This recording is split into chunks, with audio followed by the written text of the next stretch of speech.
Buenos días amigos, ¿qué tal? Bienvenidos a este nuevo episodio del podcast Metaprofes.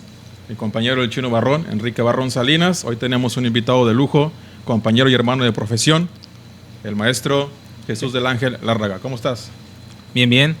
Y la verdad que encantado y a gusto estar aquí con ustedes. Felicitarlos por esta idea, no nueva, pero sí innovadora en el sentido de que hay que platicar, hay que conversar y hay que acercarnos a los demás. Adelante. Pues bueno, los dejamos con el intro, regresamos para platicar todos juntos. ¡Ánimo! Bienvenido a Metaprofes, el podcast, un espacio de reflexión, crítica, visión, donde se comparten experiencias de la práctica docente cotidiana y el entorno social actual. Metaprofes, el podcast, dialogando la neta con la meta de ser más que profes. Comenzamos. ¿Qué tal, mi Chuy? Milagro verte por acá en estos lares. Hay que como que recontar todas esas historias que nos hemos dejado de platicar, ¿no? No, porque se van a poner a llorar y todo ese rollo. todo este asunto de que ya pasó mucho tiempo que no te veíamos y hay muchas cosas que hay que platicar y sacar a la luz. Es que se cotiza, bro. ¿Qué onda? ¿Cómo andas? Pues bien, encerrado en casa, como muchos a lo mejor, tomando ahí las medidas, pero aquí con ustedes tratando de sacar la chuleta, como dicen unos,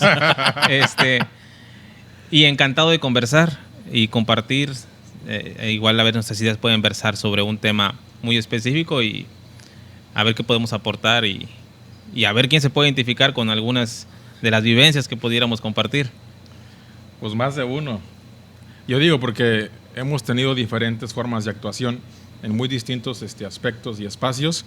El compañero Jesús tiene una amplia trayectoria tanto en educación básica como en educación no formal, viene siendo en este caso CONAFE, y tiene mucho que compartirnos, mucho que platicar y mucho que aportar. Ok, sí, este asunto es de que nos compartas toda esta experiencia, todo bueno, es que siento que nuestro Chuy es el experto en esto del tema de la educación multigrado y rural desde aquellos tiempos inmemorables de la primera década de los 2000. Échenle cuentas cuántos años tiene. Entonces, creo que sí, nos va a platicar muchísimo de lo que trae. Nada más que dice que nunca ha cumplido años. Los años no pasan. Se quedan. Pues ¿Y bueno, la idea, compañeros, es platicar de un tema bien importante. Para algunos es un tema que hay que retomar por justicia, que es la educación multigrado. ¿Qué tan importante es? Pues bueno, se dice que las escuelas multigrado representan hoy en día aproximadamente el 50% de las escuelas de educación básica en nuestro país. Nuestro estado, que es San Luis Potosí, está ubicado dentro de los 10 primeros estados que tienen más escuelas de educación multigrado. Y hablamos de distintas escuelas de esta modalidad, unitarias, bidocentes, tridocentes, hasta las pentadocentes. Pero hay unas escuelas que están como muy entrañables, que son las escuelas unitarias, las bidocentes y las tridocentes, porque se forma una dinámica muy chida entre tres compañeros, algunos nuevos que por distinta razón llegaron a esa escuela y tienen que echar a andar el trabajo, ¿no? Y sobre todo una cuestión bien importante, que es la comisión de dirección, para la que muchos no estamos preparados, pero tenemos que entrarle. Y a partir de eso surge un montón de cosas, ¿no? Aparte de conocer mucho y aprender mucho de lo que es la gestión de tus tiempos, gestión de los materiales, gestión de las personas, gestión de la escuela, y de esa forma vas aprendiendo mucho. Sí, no, pues compártenos cómo te ha ido ahorita con educación multigrado, cómo te lo has sentido. Pues la verdad, un servidor ha trabajado, yo creo que el 80% multigrado. 2 años he estado en escuelas de organización completa. Actualmente tengo la dirección otra vez. Es algo santo parado. Algo que no sabemos muy bien desde dónde toman los supervisores, ¿verdad?, para dar las direcciones. Gracias a Dios o gracias a este acomodamiento de cosas que suceden y situaciones contextuales. Por los supervisores yo creo que tienen un panorama de cada docente y tratan de buscar el equilibrio entre la escuela pequeña y la escuela de organización completa, ¿va?, y que los objetivos se puedan cumplir. Que con esta pandemia pues está muy cargado, está muy difícil para el que es maestro, para el que es papá, para el que está estudiando y para que en casa todavía tiene responsabilidades para con los suyos, y que tenga alguna construcción, que tenga alguna tienda, que tenga algo más que hacer, y todo esta carga de trabajo pues viene dejando un poquito de descabellado al docente, agobiado, cansado. Se han visto los memes ahí en las redes sociales, ¿verdad? No, hombre, ¿cuál es? Aquí no es, a lo mejor viene al traste esto que decían de que la enseñanza entra a golpes o por la sangre o venía algo parecido. Imagínate el maestro cómo está ahorita, que tiene que enseñar desde la casa. Y ayer escuchaba una entrevista que hacía la doctora Silvia Merker en una transmisión que hizo, y que decía que las escuelas multigrado, dentro de todas las necesidades que tenía, y que tiene muchas más necesidades que las escuelas formales, se les da menos. Lo que decía, ¿cuántos tienen televisión? Unos no tienen ni radio para escuchar. Exacto. Papá, mamá no están en la casa, están en el campo. Ellos no estudiaron, no tengo la primaria. Fuera antes de la transmisión, antes de empezar, platicaba con Tobar y le decía, ¿qué les voy a enseñar a mis hijos si no sé dividir, no sé multiplicar? Silvia y Merkel decían, en casa no se enseña a dividir, a multiplicar, eso se enseña en la escuela. Pero en esta pandemia, ¿quién está enseñando? Los papás. Y algo bien complicado, y decía yo, bueno, la preocupación a veces en preescolar, y desde la primaria, hablando desde la parte directiva, el problema es para primero y segundo grado. Tiene que aprender a leer el niño en este año o en este ciclo escolar, y si no es así, debe tener ya las bases para que en segundo grado se apropie de la lectoescritura. Los supervisores, directores con los que he platicado dicen, pues vamos a tener un rezago educativo. Algo que el maestro no concibe, que ya no quiere, que eso pasaba en los tiempos de Salinas de Gortari en el 93, y que los niños se pasaba, o que salía de quinto y sexto año y no sabía leer y escribir. Pero en esta pandemia, ¿cómo lo vislumbran ustedes? ¿Cómo lo ven? ¿Creen que va a haber un rezago? Y si va a haber un rezago, ¿hasta dónde va a estar este rezago? ¿Dónde lo vamos a ver más? ¿En primero, en segundo, tercero, cuarto, quinto y sexto? ¿O los que reciben en la secundaria? Que no tienen la primera impresión de llegar a la secundaria, el miedo de presentarte con los nuevos maestros, las nuevas materias, que todo es nuevo. Y para muchos de nuestros compañeros, sobrinos, primos que tenemos, va a ser nuevo hasta segundo grado. Y para los que tenemos en la primaria, que ni les tocó llorar, yo creo a los de primer grado, ¿verdad? El apego al papá, mamá, no se diga de preescolar. Desde la casa, bien a gusto. Sí. Pero la dejo al aire y a ver qué comentan ustedes. ¿Dónde creen que vamos a ver más marcado el rezago? Yo creo que el rezago va a haber en todos los grados, pero como dices, esta parte del salto entre un nivel y otro es donde se va a ver más marcado un desequilibrio entre lo que los niveles esperan recibir para continuar con la formación de los niños o el trayecto formativo de cada uno de los niños. Va a ser muy difícil, supongo que va a haber un periodo de recuperación a nivel oficial, ¿no?, para esta situación entre el cambio de niveles, pero va a ser muy difícil lograr alcanzar un nivel esperado que nos sirva como base para consecuentar un siguiente nivel. Eso no creo que sea muy sencillo atenderlo, creo que va a ser una tarea muy compleja de parte del sistema educativo gestionarla y ponerla en práctica. Y vaya, para nosotros que vamos a estar ahí de frente, pues echando golpe con los niños, va a ser muy complicado para aquellos compañeros que reciban a los de primero de secundaria, que reciban a los de primero en primaria, y sobre todo primero y segundo que cambien al siguiente nivel. Hablando de multigrado, si estamos por niveles, los grupos van a estar muy desbalanceados y la tarea va a ser superlativa. Tan es así que, por ejemplo, se dice que multigrado tiene muchas desventajas, muchas ventajas. Una de las ventajas es el trabajo colaborativo, y que por eso, por ejemplo, primero y segundo muchas veces en multigrado aprenden a leer un poquito más rápido a veces. Pero si estamos en casa, como dices, y quienes enseñan son los papás, ese trabajo colaborativo entre pares pues no se da, y va a estar bien complicado que los niños lleguen a la construcción de aprendizajes ya no esperados, sino útiles y funcionales. Sí, el asunto también es que el maestro cuando regrese se va a encontrar con otra realidad, o sea, una realidad bien distinta. Ya lo mencionamos en otro podcast también, de que va a entrar a que aquel niño que sí se aplicó, o el que se fue a trabajar, aquel que no le ayudaron, que lo hizo todo solo. Bueno, de fuera de eso también el maestro, si llega otro profe, bueno, se llegó un profe nuevo a esa escuela que empezó a trabajar a distancia y a lo mejor no había trabajado multigrado, ¿cómo le va a hacer? Porque incluso recuerden que estamos trabajando con 2 currículums, ¿no? Con el aprendizaje clave, primero y segundo, y todo lo que es la RIEP de tercero a sexto. Entonces, igual todo este asunto, cuando se encuentre con los alumnos, incluso con los papás, y otra modalidad de trabajo, le va a crear otra realidad. Y si es capaz de poder, digamos, generar nuevas oportunidades para poder trabajar de una manera más efectiva, pues tiene que problematizarse en ese punto. Porque así como mencionas, ¿verdad? Si en la casa el papá anda trabajando o el niño mismo se fue a trabajar y no hubo un avance en el trabajo, como ahorita por ejemplo a distancia, pues ¿qué nos vamos a encontrar? Y el rezago pues se va a marcar. Y pienso que en todo niño que no sea atendido o se le dé un seguimiento asertivo, ¿verdad?, por parte del maestro y de los papás, porque pues ahí el que está al frente enseñando ahorita es el papá con un respaldo del maestro o apoyo del maestro. Y a lo mejor la pregunta es, y la han versado muchos papás, y la han dicho, creo que estoy aprendiendo más, decían los papás, con esta educación a distancia, pero ¿quién está aprendiendo? Ajá. El papá. El papá tiene el interés. Ajá. Y el niño está quedando como un instrumento, o puede ser el andamiaje del papá. Ajá. Cuando no debe ser el andamiaje el hijo.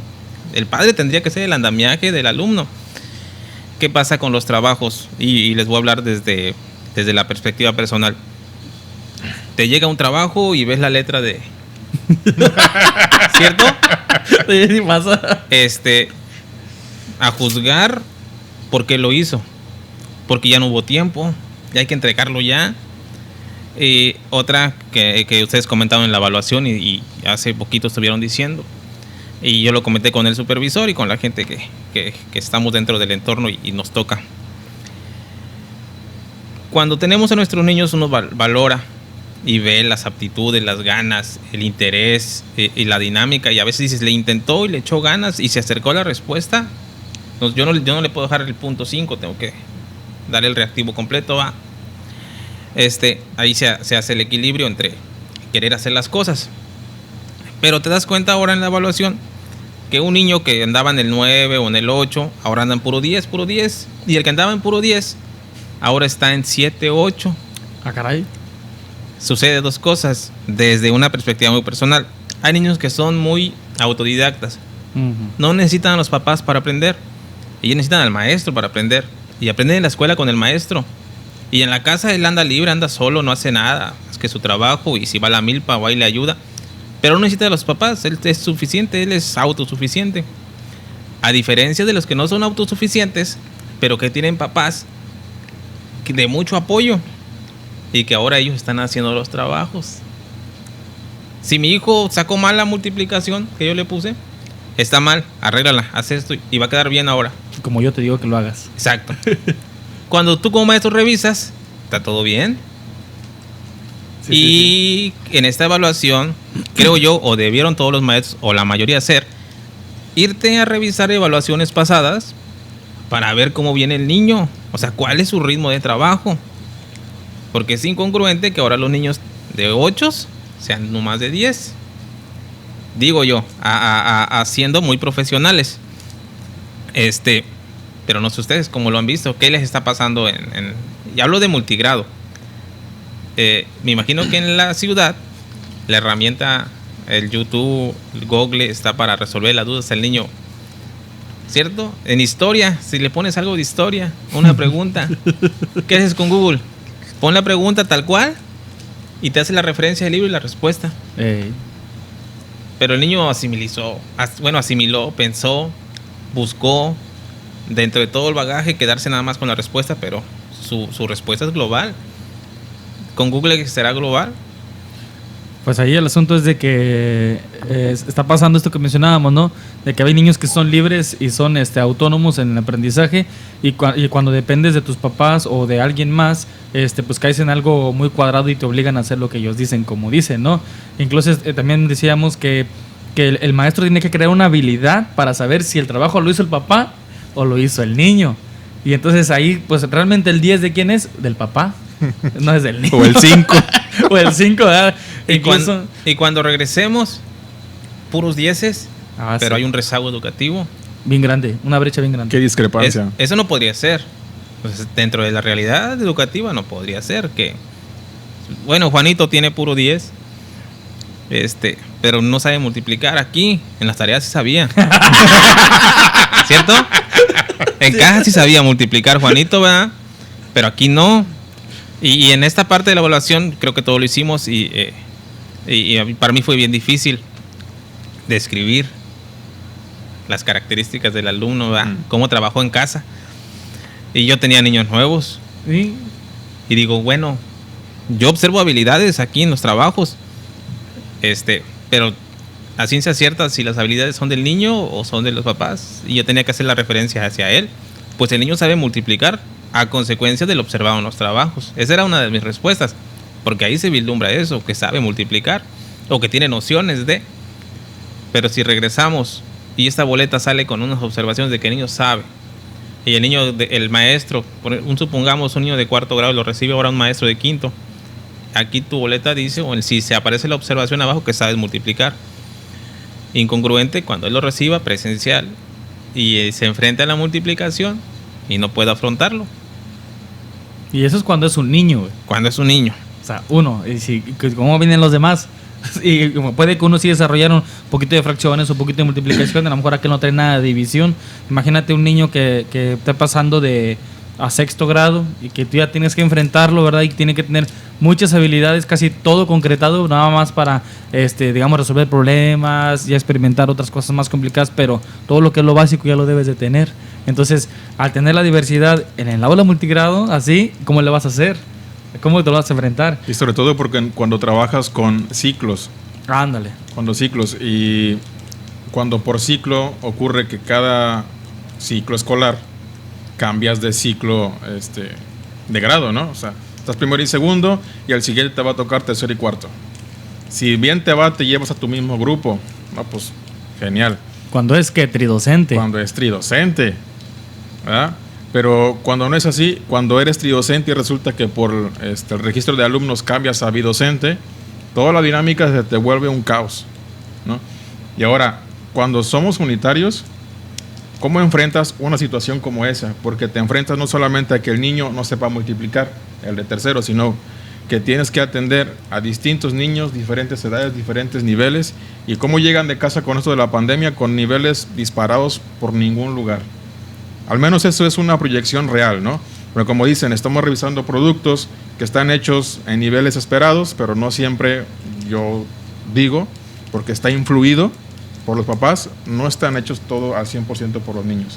La influencia de la familia hoy día resulta que es como contraproducente. Ambigua.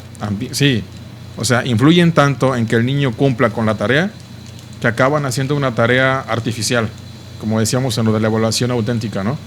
Son documentos artificiales, son productos artificiales, la evaluación sigue siendo artificial. Y eso, como dice el compañero, ya no puede caber en esta realidad educativa. Exacto. Pero entonces, ¿cómo le hiciste ahorita? O sea, ¿qué grados tienes? Yo tengo 3º y 4º. 3º y 4º. Y la dirección. Entonces... Lo que más le gusta es la dirección. Sí. Sí, yo no sé cómo lo vean ustedes y cómo lo vean los demás maestros o compañeros que hay que nos puedan escuchar. Trabajo más. Yo trabajo más. Tengo que preparar la clase dirigida. O sea, tienes que darle un desarrollo ahí y darle una metodología al papá de cómo va a abordar el tema. Ahí te llevas un rato redactando. Adecuar las actividades del libro de texto. Yo le decía, los papás, desde la segunda entrega de materiales para la clase, decían, profe, yo no puedo hacer la actividad del libro. No puedo. ¿Qué tienes que hacer como docente? Cambiar la actividad por otra que tenga el mismo objetivo, pero con un grado de dificultad mucho más bajo. Esto pasa en la unitaria.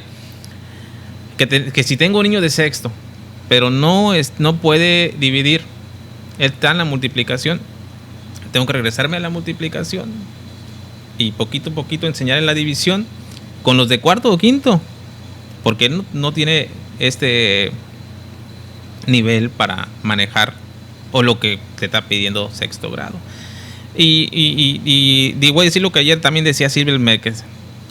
El 50% de los alumnos no adquieren las habilidades, conocimientos que en la primaria les dan. El 50%. Entonces, en esa realidad que existe, que no la estamos diciendo nosotros, hay toda una investigación, hay toda una temática de cómo encontrar esto. Y si hay, bueno, si no nos queremos dar cuenta de esa realidad, vayamos a las pruebas nacionales. ¿Y cómo está México? Y creo yo, y va a pasar, van a evaluar Aprende en Casa. Todo el proceso. Todo es evaluativo, se va a evaluar. Iremos a subir en esta evaluación porque tenemos trabajos muy buenos. Pero la realidad es que para que sea real, tendría que ser como presencial, ¿no? ¿Qué aprendiste en casa? Esta evaluación que va a llegar desde Aprende en Casa, va a bajar el nivel de dificultad, va a bajar mucho. Y aún así nuestros niños no van a sacar lo deseado. Respondiendo a la pregunta que decías, ¿cómo le hacen los unitarios? Pues hacen esto, bajan los niveles y van reubicando a los niños. Y varios directores decían, el niño está en cuarto, pero sus habilidades son de segundo. Entonces medio año lo voy a atender como segundo, tratando de ubicarlo a tercero. Y de tercero lo voy a encaminar para que llegue a cuarto. Y el maestro que le vaya a dar, o el mismo maestro cuando les tenga en quinto, va a tener que hacer ese retroceso. Otra vez apoyarlo como en cuarto, hasta que alcance la habilidad o el estándar que pudiéramos manejar, o lo que el currículum nos maneja, lo mínimo, para ya ubicarlo ahí. Eso es lo que hace el multigrado.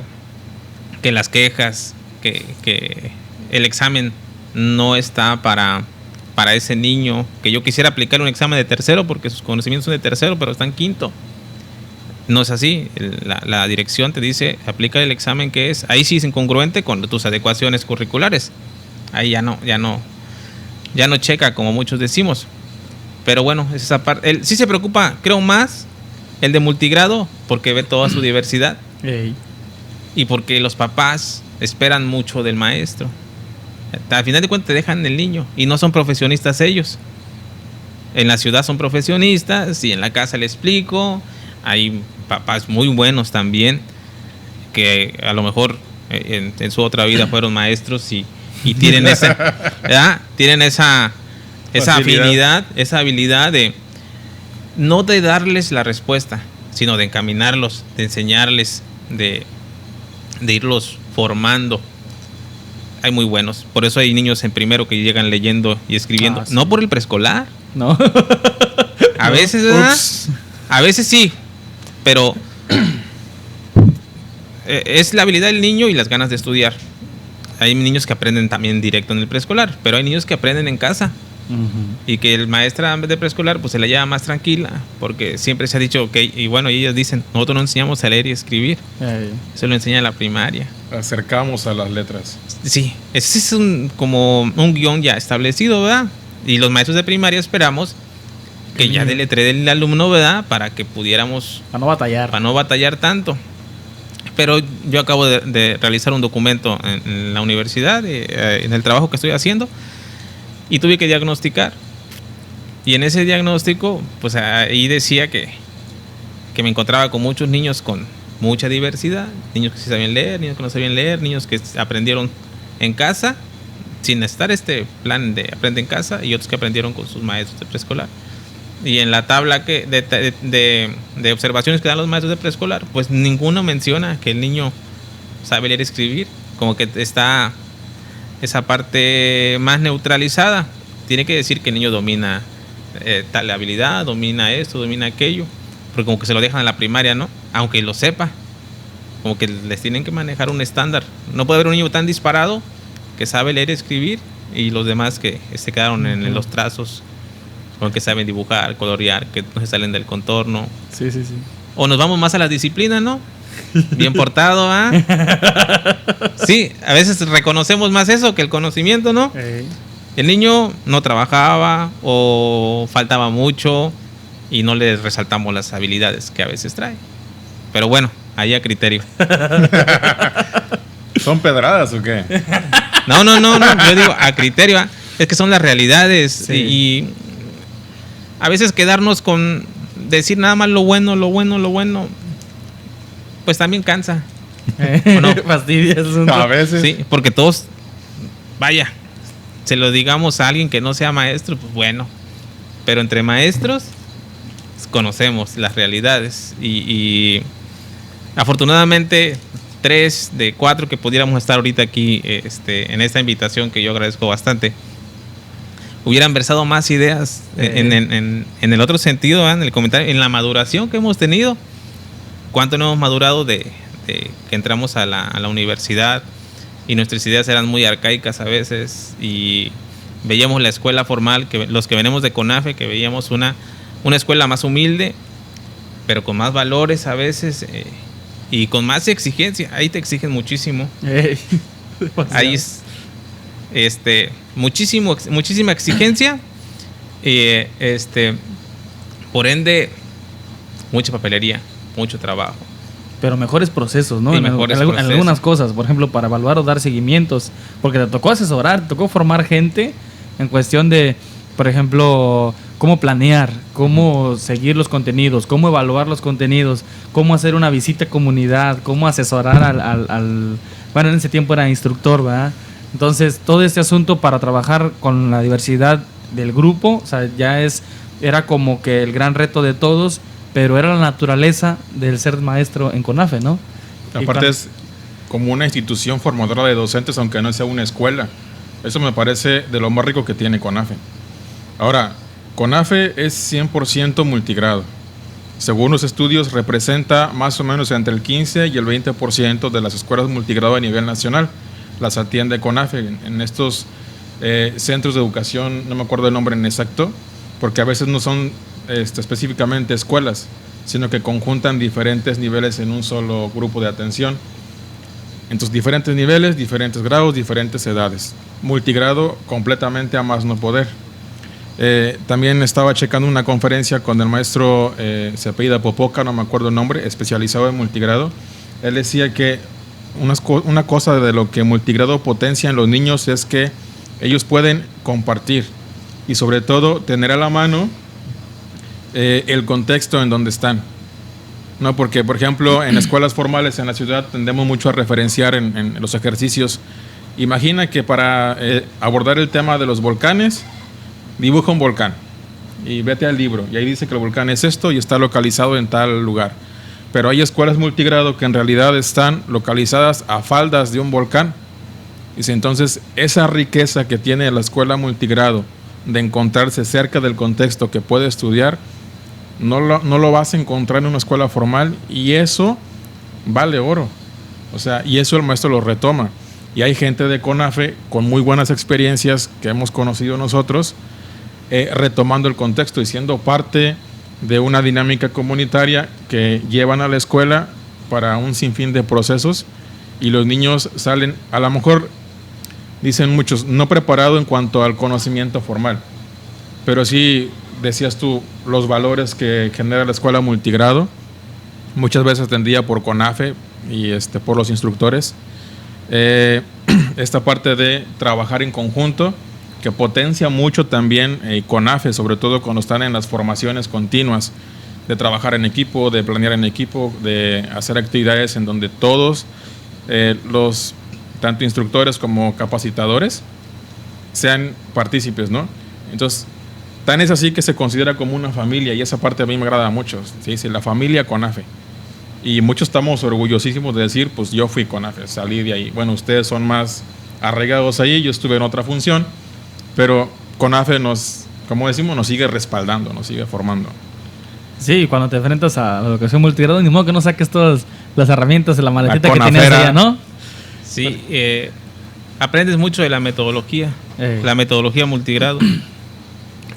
Y cuando te dan multigrado, a uno que estuvo en CONAFE, pues realmente no se te hace tan complicado ni se te cierra el mundo. No te topas. Exacto, y pues, voy a hacer esto y voy a hacer aquello. Lo que sí cambia es que CONAFE te da unos instrumentos que a la par de planes y programas, a la par de tus libros de textos, justifican el sistema. Ahí estaban los MIC, estos libros que ya estaban hechos para escuelas multigrado, y decía que iba a ser el niño de, ahí sí por niveles, pero no me refiero a niveles de educación básica, sino los niveles que manejaba CONAFE. Manejaba 3 niveles de aprovechamiento. Ajá. No, niveles para ubicarlos en los grados. Sí. Nivel 1 era primero y segundo, nivel 2 tercero y cuarto, nivel 3 quinto y sexto. Entonces, por ejemplo, aquí vamos a ver en historia la revolución. Entonces le pedí a nivel 3 que hiciera una antología, o quisiera una entrevista, o quisiera un guión de teatro, un documento recepcional más sistematizado. A tercero y cuarto le pedías a lo mejor que unas preguntas sobre el tema, que mejor que ellos las buscaran, un resumen, una síntesis, algo más básico. Y a primero y segundo pues le tocaba hacer la maqueta, el dibujo. Aprendían todos, pero estaba articulado de esta manera. Veían el mismo contenido, era tema común, que a veces cuando estás en la universidad dices, van a trabajar tema común. Bueno, ¿cuál es el tema común? Sí. Gira sobre o versa sobre una misma idea, todos, pero todos aprendemos desde diferentes trincheras. Y esto hacía. Los más avanzados, pues era un trabajo más avanzado. Los intermedios, pues su trabajo era en ese sentido.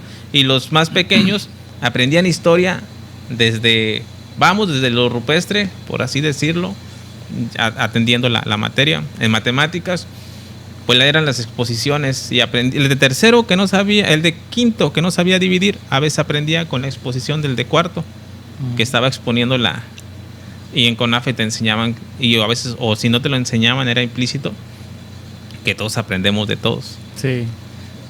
El asunto ahí es de que, por ejemplo, cuando trabajabas el tema común, tenías muchas herramientas de dónde agarrar para poder trabajar los niveles de cada quien. Por ejemplo, para enseñar a leer y escribir en primero y segundo, te manejaban este asunto de los campos semánticos, y a veces los campos semánticos te abarcaban la temática de cuarto, quinto hasta sexto, y entonces ya incluso si tenías un niño rezagado entre tercero y cuarto que no sabía leer, lo involucrabas un poco con los de segundo y ya los nivelabas. Entonces creabas una dinámica grupal colaborativa, cooperativa, de mucho mejor comunicación, porque bueno, yo casi nunca encontré un aula multigrado de CONAFE donde hubiera muchas problemáticas de violencia, de riña, cosas así.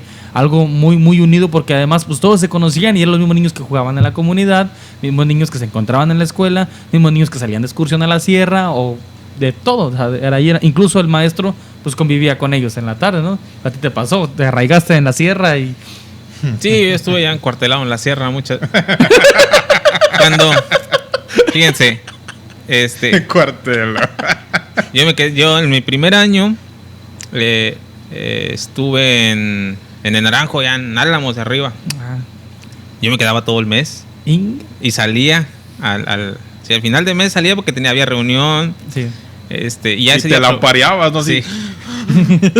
Entonces ese día, como niño chiquito, a divertirte un rato, distraerte, entregar las herramientas de trabajo, sin ser tan viejo, sin ser tan adulto. Yo trabajé con las competencias específicamente. Había que redactar lo que el niño hacía y a qué estaba referenciado, vaya una competencia. Entonces teníamos el cuadernillo de competencias, el que manejaba antes preescolar, un cuadernillo de competencias, y con este diario de campo que te pedían por niño 5 competencias logradas en el mes. Entonces cada quien ponía los estándares de cuántas pedía, cada capacitador, cada asistente. Pero iba a comentarles que en la escuela multigrado hay menos problemas, como tú decías, a las escuelas de organización completa. De mi pasar por los multigrados, ni una vez se me pelearon los niños, ahí en el salón, ni una vez se me pelearon los niños. Cosa que sí sucede en el sistema formal, urbano más urbano. Ahí sí, los niños se pelean, no puedes ir al baño, ¿cierto? Si vas al baño y dejas el salón solo y llegas y vaya, estaban sentados todos cuando me fui, Y ya está llorando aquel, está llorando. ¿Qué pasó? En las multigrado no pasa eso. Y más en las comunidades indígenas. Los niños son más humildes, mucho más humildes. Va de la mano a que no tienen las herramientas que tiene el sistema urbano. El celular, pues no ven tantas transmisiones en televisión que pudieran a lo mejor involucrarlos en esto de estarse peleando. Ni la lucha libre veían yo que los pobres. Pero son mucho más humildes, de buen corazón, y pasa haciendo analogía a estas primeras potencias, que tenemos niños bien inteligentes, que tú dices, cuando yo estaba en la primaria, no tenía esa capacidad. Allá en el sistema multigrado, bien inteligentes. Si tú les preguntas, hijo, ¿tú qué vas a ser? ¿Doctor, licenciado, contador? No, yo nada más voy a estudiar la primaria y me voy a ir a trabajar. Y dices, bueno, ¿por qué cortarle las alas tan? ¿O por qué tener esta mentalidad de nada más la primaria? Porque allá se ve eso. Hasta ahí llega el nivel. Y sigue pasando, ¿qué crees? Ahí en nuestra zona todavía tenemos esta famosa comunidad allá arriba de San Nicolás. Yo pienso que la conoces a todo lo que da. Entonces, ahí pasa lo mismo. O sea, sigue pasando. Los niños hasta incluso faltan a la escuela para ir a trabajar.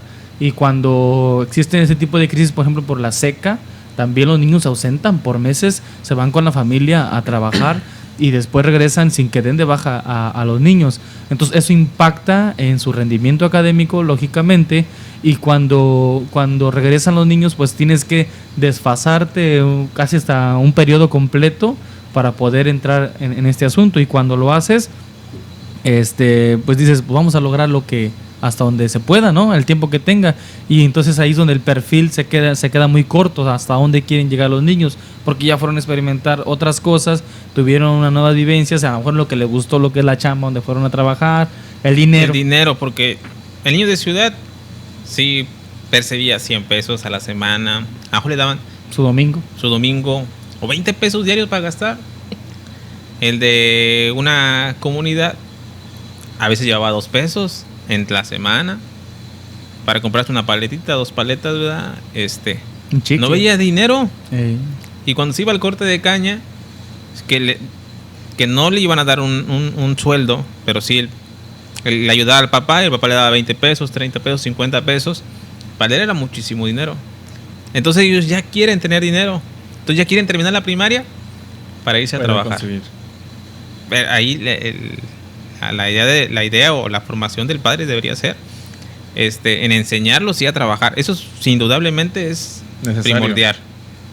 Por si no, luego tenemos casas y niños en casa, digo, que ni trabajan ni estudian porque no se les enseñó. Niños de 30 años. Ajá. Sí. Entonces, sí, importante enseñarles a trabajar, pero también importante enseñarlos a mejor a ahorrar y que tengan esos proyectos de vida a corto plazo, que la escuela en un tiempo empezó a manejar, les hacía proyectos a los niños a corto plazo, a lo mejor a medio ciclo escolar, que a lo mejor sembraban una planta y tenían que ir a cuidarla y tenía que lograrse esa planta. O bien se le daba al niño una tarea específica, que aprendieras a tal fecha algo, a corto plazo. Y lo que hacía CONAFE es que llevaba profesionistas. La idea de CONAFE es decir, que vaya alguien y platique con los niños, invitar a alguien que platique con ellos, un maestro, un doctor, un licenciado, y les platique cómo le va en la vida, para que el niño tuviera ese panorama más amplio. Vale, quiero ser licenciado. Sí, y es que también le tocaba al maestro, ¿no? O sea, como ampliar las cosas y como generar mejores expectativas para el cambio de, ¿cómo te puedo decir? Puede ser actitudes o forma de pensar del niño, o sea, porque tenías que plantear nuevas cosas, porque a veces también si nos quedamos, por ejemplo, en el contexto, problematizando o situando el aprendizaje en el contexto, puedes estar delimitando algo, que es una grandísima herramienta y muy buena, pero también habría que cambiar el concepto de hasta dónde puedes llegar tú siendo capaz de hacer esto, ¿no? Porque en el campo, o sea, en la escuela multigrado hay niños buenísimos para las matemáticas, buenísimos para contar historias, o sea, para contar esas historias de terror, de miedo, y si les gusta, lo pueden redactar de forma escrita y fortaleces todas las competencias de esa manera. Para el cálculo. De todo, el cálculo mental más que Yo tenía todo. Un niño que por esto de las siembras y las milpas era buenísimo para calcular distancias, superficies. Hijo, eso sí. Porque le decías, ¿y tú cómo sabes que mide tanto, así específicamente, tantos metros y de aquí para allá? Ah, es que yo me imagino que si empiezo aquí a sembrar, a poner una semilla de maíz, de aquí para allá cabe otra, de aquí para allá cabe otra. Entonces, de aquí hasta allá caben 10 semillas de maíz, son 10 metros, profe. Ah, bárbaro. Dije, no, pues sí, yo de a 6 me quedé porque algo muy sencillo, ni siembro maíz y tampoco soy bueno para calcular y mira, luego con lentes, pues menos. Sí, ¿no? ahí aprendes muchas cosas. De ahí que también decía el maestro Popoca que las escuelas multigrados son como más libres. O sea, tienen más la libertad de invitar a personas a participar, de que los niños convivan con su contexto y que convivan entre sí. Algo o esa libertad que no tiene la escuela que está dividida por grados o la escuela completa, la organización completa, ¿no? Esa libertad que te da la escuela multigrado de ser maestro, de aprender de los niños más directamente y sobre todo la humildad que corresponde a niños que se encuentran en lugares muy alejados. Esos lugares que atiende más CONAFE, pero que sí han llegado maestros formales a atender, ¿no? Este maestro Popoca también compartía que la escuela multigrado potencia mucho en los niños que ellos puedan compartir la información que tienen y a partir de ello aprender. Eso es muy importante. Decías tú, esos niños saben contar historias. Entonces, cuando los niños saben contar las historias, pero tú los motivas a que las escriban, entonces se les abre un panorama padrísimo, muy distinto. Y vas generando tanto el conocimiento formal que se espera, del aprendizaje esperado, como en ellos un hábito que les puede potenciar sus habilidades, ¿no? Y entonces la escuela multigrado representa en sí una oportunidad para el sector educativo de promover aprendizajes esperados. No, desde el contexto y con el contexto. Y fíjate, también ahí considerando, mezclando todo lo del contexto, ¿qué figura o cómo ven al maestro allá en la escuela multigrado? O sea, compara cómo te ven aquí en la ciudad, cómo te ven allá, o qué valor te dan, o si te ven. El respeto, o sea, que tienes, valoran lo que tú dices, lo que tú haces y cómo lo haces. Y luego también, si la riegas, también así como que puede existir una gran decepción o cosas de ese tipo, ¿no? Pero todo depende del tipo de cultura que se maneje. Porque yo no experimenté tanto el multigrado así arraigado allá donde pues no hay nada de conexión, donde no, o sea, donde te pierdes. Lo manejé más siendo capacitador, ¿verdad? Y Tres Marías. Ah, sí. Pero no fui maestro como tal, ahí fui apoyo capacitador. Entonces, por ejemplo, Chuy sí estuvo, ¿cuántos años estuviste frente a grupo así? Yo creo que 6 años. 6 años. Hablo de 8 años como multigrado, yo creo. Ajá. Yo recuerdo cuando, afortunadamente empecé con AFE. Cuando llegas a la escuela, que te dieron un curso de 2 meses, mes y medio en las vacaciones, ¿verdad? Intensivo, mega intensivo. Y ya eres maestro. Uh-huh. Ya eres maestro. Cuando tú vas y entras a una institución, hay 4 paredes, hay una puerta, hay un pizarrón, hay pupitres, y tienes frente a ti niños, tienes que educar. Sí, porque no te dicen capacitador o instructor. No. Te dicen maestro. Entonces llegas allá, a lo mejor acaba de salir el cobacho del colegio, y ya eres otra figura. Y oiga, maestro, no te la crees. ¿Cierto? No te la crees porque tampoco te sientes capaz. Cuando uno se siente capaz, se la cree. ¿A los cuántos años? A los 18, 19 años. ¿Cuántos tienes? No, hombre, tengo varios. Bueno, te sientes capaz, ¿verdad? Sí. No te sientes capaz, vaya. Y como no te sientes capaz, es una losa muy pesada. Y entonces, afortunadamente empecé con Ángel porque empecé en contextos muy, de mucha necesidad. Entonces, en la humildad de los padres de familia, de la gente, de la comunidad y el contexto, esta humildad, pues tú ya te acogías del personaje de maestro y ya entrabas al aula y le echaban muchas ganas y los niños te quieren mucho, la verdad te aprecian mucho. No hay maldiciones por lo regular, no hay faltas de respeto. De hecho, el bullying creo que ni existe casi no sé. En la escuela multigrado no existe. Ahí no se ve el bullying. Hemos vivido, Sí, en las que hemos vivido. En las que hemos estado y hablando desde la práctica de nosotros, ¿verdad? Porque sí hay excepciones, ¿verdad? Porque hay escuelas multigrado que, como pasa aquí en Ciudad Valles, que ya están en la cabecera. Ah, sí. O sea, Sí. que ya absorbió todo del turno de la mañana, ya absorbió todo lo bueno, por así Mayor cantidad decirlo, de matrícula. la mayor cantidad, y en la tarde siguen quedando niños. Ahí sí todavía traen esta parte de urbana, entonces ellos sí también contextualizados, sí traen mucha energía, entonces ahí sí cabe. Nosotros hablamos desde localidades alejadas, Lo rural. lo rural, no del urbano, porque hablemos de multigrado urbano, yo creo que es una historia muy diferente. Por si alguien está en el mismo canal y dice, no, yo sí tengo multigrado y a lo mejor tengo 10 años multigrado, pero en lo urbano no es cierto lo que dicen ellos. En lo urbano, ahí sí el panorama yo creo que cambia mucho. Y no puedo hablar del urbano porque no he estado en multigrado en lo urbano, yo he estado en localidades alejadas. Pero aquí está Tobar, que mejor pudiera darnos alguna referencia de, ¿pasa lo mismo o ya es muy similar a una organización completa? La dinámica cambia muchísimo. Y aparte los niños están muy influidos por la parte mediática y contextual, y algunas veces por las situaciones familiares que enmarca esto de estar en la ciudad, ¿no? Algunos niños viven en 2 hogares por diferente situación, tienen más acceso a los medios, algunos tienen mejores medios técnicos que a nosotros, o sea, el iPhone acá, súper acá, y nosotros con un telefonito que apenas marca. Y todo eso te genera una dinámica diferente. Yo he estado en multigrado en aspecto rural y aquí en lo urbano, pero es entrañable estar en multigrado en lo rural. Como dices, te respetan, te reconocen, te observan, te ven, te siguen, te estiman. Y aquí en el multigrado urbano la cosa cambia porque eres alguien más, ¿no? Y sobre todo la administración te toma en cuenta como una escuela completa igual, diferente, y las decisiones que se toman están pensadas también en la igualdad entre una escuela formal completa y la escuela multigrado urbana. Y a lo mejor, ¿qué le pide la supervisora al de la mañana y al de la tarde? Y si te pide lo mismo, con una desventaja muy marcada, creo que ahí sí, para las escuelas que tienen doble turno y la exigencia es La misma, con menos herramientas, con menos instrumentos, con más diversidad, ahí sí creo que cambia mucho el contexto. y sobre todo la administración y gestión, porque siendo multigrado, aunque sea en lo urbano, se comisiona a una persona, a un docente para ser el director de ese centro escolar, igual que en el multigrado rural. Pero la exigencia sigue siendo la misma para ese director comisionado que para el director técnico 21, ¿no? Con todo lo que conlleva en la gestión escolar y administrativa.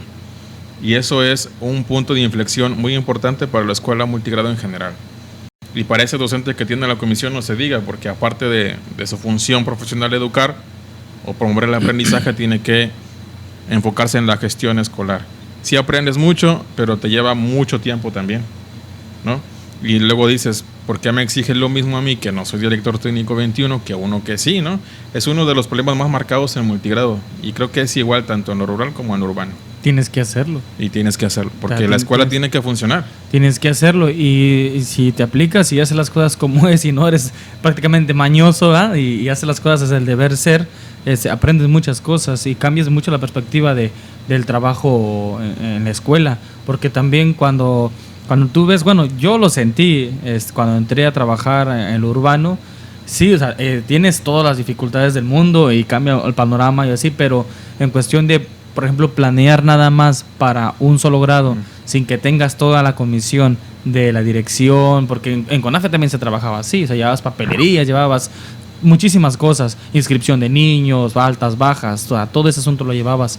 Y cuando llegas a un solo grado y eres únicamente responsable de ese grado y a lo mejor una comisión de puntualidad de asistencia, pues no se te hace muy difícil o muy complicado, ¿verdad?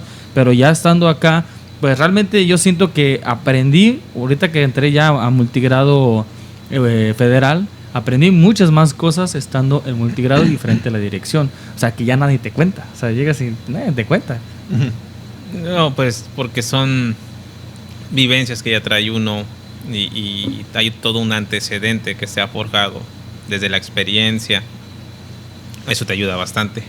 Sí. Y bueno, ¿y cómo te ha cambiado entonces ahorita? Desde aquellos años. ¿En qué año entraste con AFE? Entré en el 2008. 2008. Sáquenle cuentas. Cuando yo entré, él ya era jefe. O sea, él ya era asistente, ¿sí, no? Sí, Cuando yo entré, él ya era asistente y ya era un mundo de experiencia ahí en CONAFE, ¿verdad? Y era de señor Don Chuy, ¿verdad? llegar y preguntarle todo, ¿eh? Fíjense que a mí era asistente, pero yo me involucraba con los demás. Sí. No me gustaba separar Las funciones. las funciones. Pues si había una dinámica, pues yo me integraba a la dinámica. Y era muy realista con los compañeros, con los demás instructores, que pasó una situación con Barrón, que se le estaba pidiendo al muchacho que hiciera una actividad, había que redactar, había que hacer el diario de campo, y que decían, pero ¿para qué hago diario de campo? ¿Sirve o no sirve? Y ya no lo querían redactar, y les dije yo, bueno, estamos aquí porque queremos aprender y porque tenemos una necesidad y tenemos que hacerlo porque las indicaciones vienen de arriba. Sea funcional, no te sea funcional, no nos toca a nosotros juzgar, nos toca acatar. En ese sentido tenemos que hacerlo. Y luego que nos decían, si alguien no quiere estar aquí, sí, adelante, porque si te incomodaba, esa era la parte que... Y el que está en CONAFE es porque lo necesita. Ey. Y a excepción de padres que mandan a sus hijos a madurar ahí, porque también está esa excepción, ¿verdad? Y excepción. Los muchachos llegaban en coche, o sea, no tenían necesidades, pero el papá lo mandó ahí para que madurara, para que viera lo difícil que es esto. Y había jóvenes que no aguantaban, pues iban 1 mes, 2 meses, pues no era lo suyo, aunque la intención del padre era enseñarlo, pero muchos no cabían en eso. Y los demás, aunque no te gustara y te mandaban a la más retirada, aprendías de eso y sabías que tenías que sacar el año porque tenías que sacar la beca, porque a diferencia de los otros sistemas, pues te ganabas una beca de 3 años, haces otro año, pues 6 años. Y yo le decía a CONAFE, le debo mucho, yo me metí a estudiar, pues con la beca de CONAFE, y estamos aquí, pues por esa beca, y aprendimos mucho también desde la formación de ellos, y gracias a eso, pues no batallamos tanto en multigrado. Y los maestros que nunca pasaron por CONAFE dicen, esos muchachos trabajan bastante. Y llegas a una escuela y traes todo, pero ¿cómo le dices si no me veo tiempo? Eso decían ellos, ¿verdad? En los CTs llegabas y llevabas todos los productos. No, hombre, profe, yo no hice aquel, no tuve tiempo, no lo descargué y que no sé qué. Excusas miles. Tú llegabas con todo y respondido. Yo ya le avancé, profe, ya traigo esto. ¿Qué pasaba con muchos multigrados, muchos CONAFE? A Tobar le pasó, cuando te dan la comisión, aparte de tener la comisión multigrado, te dicen, oiga, coordine la... Sí. Sí, no, coordine la sesión de CT, apoya a sus compañeros y ya, porque el supervisor tenía que ir a checar a las demás escuelas, a los demás salones, con sus demás directivos y ver que todos fuéramos encaminados a eso. Cuando a veces el supervisor tendría que estar ahí con multigrado atendiéndolos, pero pues, obviamente hay una sobrecarga de trabajo y ellos tienen que ver que todas las escuelas trabajen. Y multigrado siempre trabaja bien. Sí. Por lo regular, ¿verdad? Sí. A excepciones puede haber, pero por lo regular trabaja bien. Donde he estado con un servidor y Tobar, hemos estado, trabajan muy bien. Tú conoces el contexto de Tamuín, multigrado trabaja muy bien. Entonces no se preocupan los supervisores por multigrado, porque ni discute multigrado. Te vas a otro salón y discutiendo sobre una temática. Y el tiempo corriendo. Y multigrado ya lo resolvió. Sí, y más porque estás más cerca, ¿no? Y vivencias problemáticas hasta ridículas, ¿no? Así de que es que él no cumplió con la guardia o cosas de ese tipo y pierdes el tiempo de lo que es realmente el CETE. Y multigrado trae muchas experiencias y oye, no te he visto, ¿qué onda? ¿Cómo estás? Y esto, y compartes muchísimas cosas. Ahorita a mí me pasa muchísimo porque pues, yo soy el que coordina también. Yo soy el que coordina también este asunto del multigrado acá en la zona, pero cuando varía ya la dinámica de urbano a multigrado en un CT sectorizado, cambia muchísimo, porque acá son muchas realidades, acá son muchos directores, acá son muchos maestros que tienen varios grados, son muchos maestros que están allá lejanos y que incluso no bajaron y no saben ni qué onda y ya traen muchas cosas, mucha diversidad en la que pues es mucho, pero a la vez se aligera porque como que, no sé, compaginas, concreta las cosas muy fácilmente porque hay cosas que coinciden demasiado. Y siento que cuando uno está O sea, dentro de la naturaleza humana, cuando estás mucho tiempo junto o así, como que generan conflictos, como decir, mucho de algo hace daño, ¿no? Ya te Mucho conozco, sí. ya te conozco. De lo mismo, ¿verdad? Sí, sí, sí. Siempre lo mismo. Mucho de algo hace daño. En la primaria, ¿verdad? Nos referimos a la primaria. Dice, de tanto comer frijoles, a veces quieres, no sé, Un cachito de carne. cambiar la dinámica. Pero se pone padre, ¿no? Y estas mismas risas y comentarios surgen en los CETES multigrado porque son como más libres, como más hermanados. Y te da, cuando te toca coordinar como a un servidor, te da como más amplitud de proponer diferentes situaciones al equipo y que ellos participen y que se genere una dinámica grupal tan explosiva y propositiva que lo puedes llegar a compartir con otra gente, ¿no? Y sobre todo compartir con los niños a los que atiende cada escuela multigrado.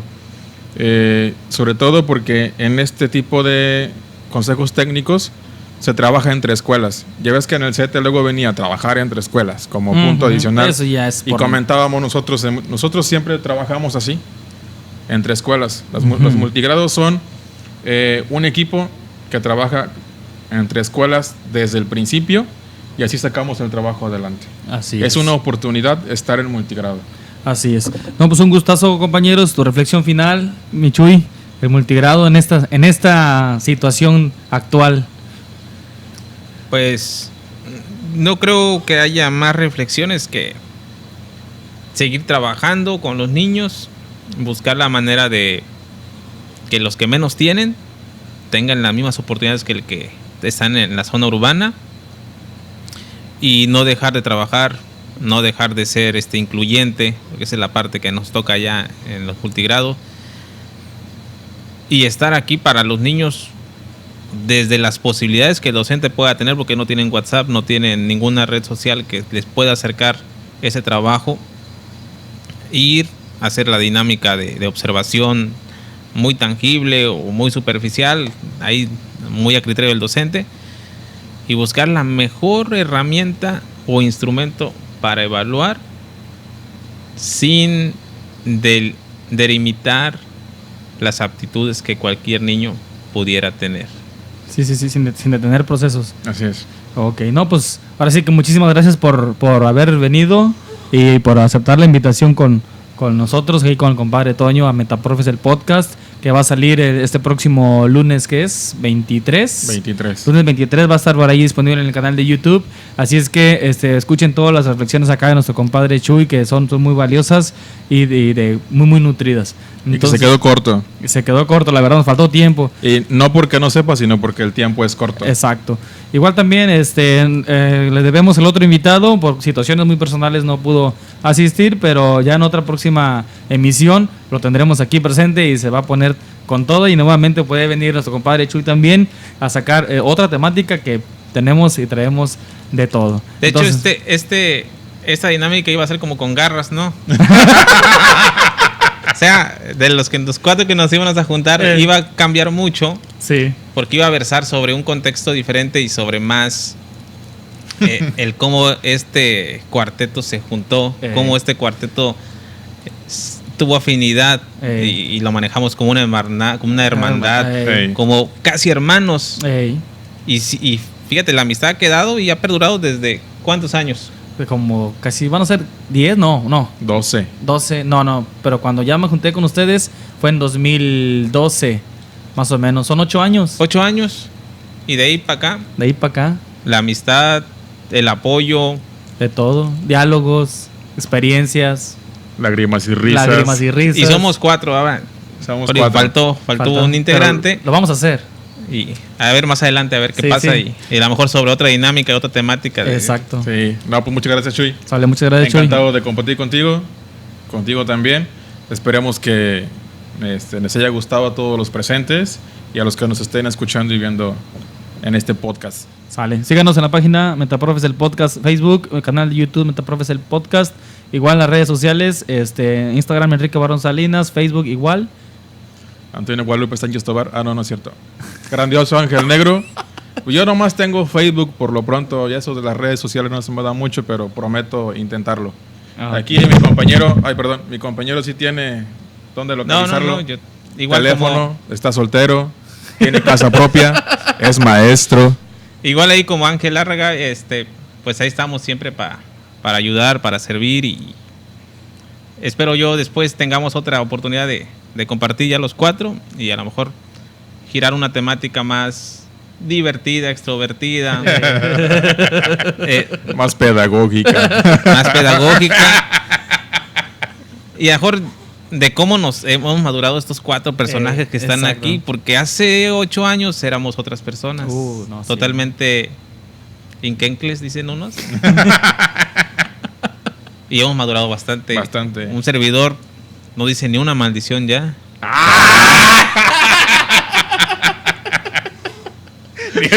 ¡Cálmate! Era mucho doble sentido, ¿ah? Ay. Sí. Han cambiado los tiempos. La edad. La edad, no, está joven y soltero ahí se cotiza. Se cotiza. Se cotiza. Bueno, un gustazo, ahí estamos. Nos vemos en el próximo episodio. Sale, amigos. Hasta Estamos. luego.